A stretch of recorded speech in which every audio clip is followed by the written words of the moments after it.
So President Trump's new Small Business Administration chief promising to do her part to save taxpayers money. Former Georgia Republican Senator Kelly Loeffler confirmed yesterday. Here she is at her hearing last month. Watch.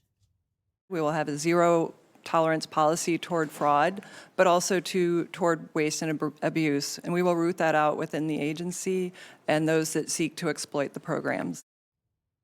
SBA Administrator Kelly Loeffler joins me now. Great to have you with us. Congratulations on your new post. When you listen to this discussion about the debt, and you're a businesswoman and someone who has watched the finances of this country very closely, I just want to actually play this quickly from CPAC from Mike Johnson, who just spoke about the importance of DOGE. Let's watch.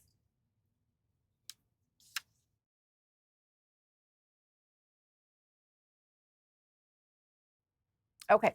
So tell me what you've learned about the SBA, Kelly. How big is it? How much waste is in there? What have you learned so far about this agency?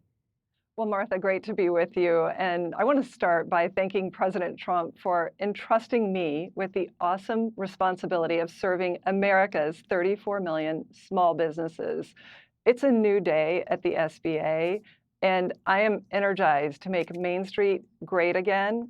Look, we have the most consequential president in our history, and he's also one of the most consequential businessmen in American history. So President Trump understands the importance of small business, but he understands accountability in these agencies. And I am so grateful that we are moving quickly to implement the DOGE agenda to hold accountable these runaway bureaucracies within the agencies.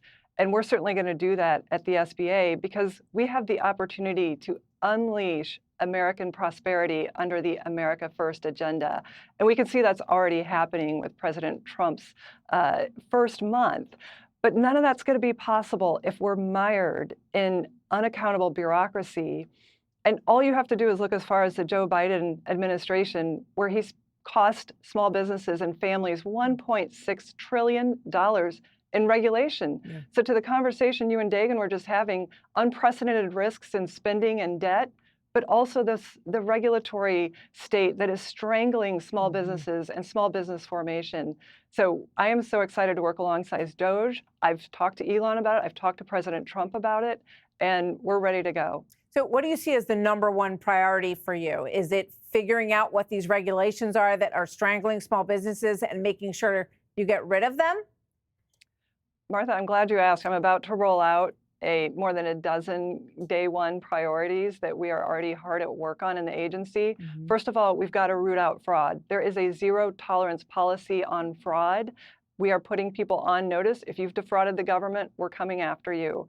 But it's not just that. We have to make sure that our programs are working for small businesses or companies like Tesla and Intel that have benefited from the SBA's activities won't be able to flourish and thrive, including on our main streets like our small restaurants. So first of all, root out waste, fraud, and abuse, but do that while we're making sure our programs work for all people. And that's why we've said that we are eliminating DEI programs. We're eliminating any money that might have come out of the SBA for illegal aliens. And we're making sure that there is no Green New Deal policies left in this agency, but it's going to take work, and we're working very hard to root all that out right now. All right. Well, we look forward to hearing more about what you're doing. Our small businesses are the heartbeat of our nation's economy. And there is increased confidence in the small business community in recent months in the reads on that. So I think that's a really good sign. And we look forward to hearing what fraud you find. Please come and tell us about that and what you're weeding out and what you're keeping. Kelly Loeffler, head of the SBA. Thank you so much. Good to see you. Thank you.